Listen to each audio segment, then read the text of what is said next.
SC ವರ್ಗಕ್ಕೆ CM DK Shivakumar big gift ಅನ್ನ ಕೊಟ್ಟಿದ್ದಾರೆ. ದಲಿತ ಸಮುದಾಯದ ಮನ ಗೆಲ್ಲಲು ಸಿಎಂ ಡಿಕೆ ತಂತ್ರವನ್ನ ರೂಪಿಸಿಕೊಳ್ತಾ ಇದ್ದಾರೆ. ಈಗಾಗಲೇ ಡಿಕೆ ಶಿವಕುಮಾರ್ ತನ್ನ ಕಾರ್ಯವೈಖರಿಯನ್ನ ಆರಂಭ ಮಾಡಿರುವಂತದ್ದು.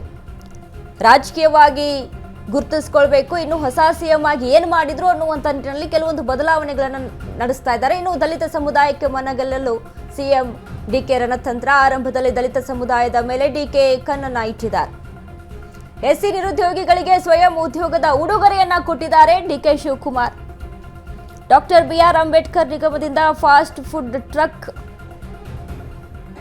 ಮೊಬೈಲ್ ಕಿಚನ್ ಫುಡ್ ಕಿಯೋಸ್ಕ್ ನೀಡುವ ಕುರಿತು ಚರ್ಚೆ ನಡೀತಾ ಇದೆ.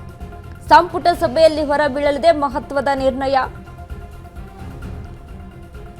ಕೆಲವೇ ಕ್ಷಣಗಳಲ್ಲಿ ಶುರುವಾಗಲಿರುವಂತಹ ಡಿಕೆ ಕ್ಯಾಬಿನೆಟ್ ಸಭೆ. ಮೊದಲ ಕ್ಯಾಬಿನೆಟ್ ಸಭೆಯಲ್ಲಿ ಏನೆಲ್ಲ ಚರ್ಚೆ ಆಗುತ್ತೆ ಅಂತ ನೋಡಿದ್ರೆ, ಎಸ್ಸಿ ಸಮುದಾಯದ ಯುವಕರಿಗೆ ಬಂಪರ್ ಉಡುಗೊರೆಯನ್ನ ಕೊಡ್ತಾ ಇದ್ದಾರೆ. ಹಡಲಗೇರಿಯಲ್ಲಿ ಕಾಂಗ್ರೆಸ್ ಭವನ ನಿರ್ಮಾಣ. ವಿಜಯಪುರ ಜಿಲ್ಲೆಯ ಮುದ್ದೇಬಿಹಾಳ್ ತಾಲೂಕು ಹಡಲಗೇರಿ. ರಾಜ್ಯಾದ್ಯಂತ 2200 ತರಗತಿ ಕೊಠಡಿ ನಿರ್ಮಾಣ ಸಾಧ್ಯತೆ ಅಂತ ಹೇಳಲಾಗ್ತಾ ಇದೆ. ಸರ್ಕಾರಿ ಶಾಲೆಗಳಿಗೆ 360 ರಿಂದ 60.1 ಕೋಟಿ ಅಂದಾಜು ಮೊತ್ತ. ಎಸ್ಸಿ ವರ್ಗಕ್ಕೆ CM DK Shivakumar big gift ಅನ್ನ ಕೊಡ್ತಾ ಇದ್ದಾರೆ. ಮೊದಲ ಕ್ಯಾಬಿನೆಟ್ ಸಭೆ ಡಿಕೆ ಶಿವಕುಮಾರ್ದು. ದಲಿತ ಸಮುದಾಯದ ಮನ ಗೆಲ್ಲಲು ಡಿಕೆ ರಣತಂತ್ರ.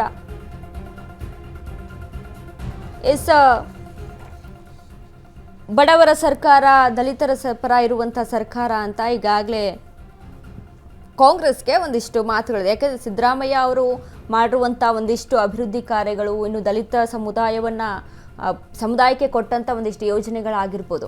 ಇದೀಗ ಮೊದಲ ಕ್ಯಾಬಿನೆಟ್ ಸಭೆಯಲ್ಲಿ ಡಿಕೆ ಶಿವಕುಮಾರ್ ಅವರ ನಿರ್ಧಾರ ಏನಿರುತ್ತೆ, ಏನು ಹೇಳ್ತಾರೆ ಅಂತ ನೋಡಿದ್ರೆ, ದಲಿತ ಸಮುದಾಯಕ್ಕೆ ಡಾಕ್ಟರ್ ಬಿಆರ್ ಅಂಬೇಡ್ಕರ್ ನಿಗಮದಿಂದ fast food truck, mobile kitchen food kiosk ನೀಡುವಂಥ ಕುರಿತು ಚರ್ಚೆ ಆಗುತ್ತೆ ಅಂತ ಹೇಳಲಾಗ್ತಾ ಇದೆ. ಇನ್ನು ಅದ್ರ ಜೊತೆಗೆ ಸಂಪುಟ ಸಭೆಯಲ್ಲಿ ಕೆಲ ವರ್ಗಕ್ಕೆ ಬಂಪರ್ ಗಿಫ್ಟ್ ಕೊಡುವಂತಹ ಸಾಧ್ಯತೆ ಇದೆ. ಇನ್ನು ಹಡಲಗೇರಿಯಲ್ಲಿ ಕಾಂಗ್ರೆಸ್ ಭವನ ನಿರ್ಮಾಣ ಸಾಧ್ಯತೆ ಇರುವಂಥದ್ದು. ವಿಜಯಪುರ ಜಿಲ್ಲೆಯ ಮುದ್ದೇಬಿಹಾಳ ತಾಲೂಕಿನ ಹಡಲಗೇರಿ. ರಾಜ್ಯಾದ್ಯಂತ 2200 ತರಗತಿ ಕೊಠಡಿ ನಿರ್ಮಾಣ ಸಾಧ್ಯತೆ ಅಂತ ಹೇಳಲಾಗ್ತಾ ಇದೆ. ಸರ್ಕಾರಿ ಶಾಲೆಗಳಿಗೆ 360 ಕೋಟಿ ಅಂದಾಜು ಮೊತ್ತವನ್ನು ಮೀಸಲಿಡಲಾಗುತ್ತೆ ಅಂತ. ಇನ್ನು ಇಂದು ಸಿಎಂ ನೇತೃತ್ವದ ಸಚಿವ ಸಂಪುಟ ಸಭೆ ಬೆಳಗ್ಗೆ 10:30ಕ್ಕೆ ಶುರುವಾಗುತ್ತೆ. 10:30ಕ್ಕೆ ನಡೆಯಲಿರುವಂತಹ ಸಭೆಯಲ್ಲಿ ಏನೆಲ್ಲ ಚರ್ಚೆ ಆಗುತ್ತೆ ಅನ್ನುವಂಥ ಕುತೂಹಲವೇ ಹೆಚ್ಚಾಗಿದೆ.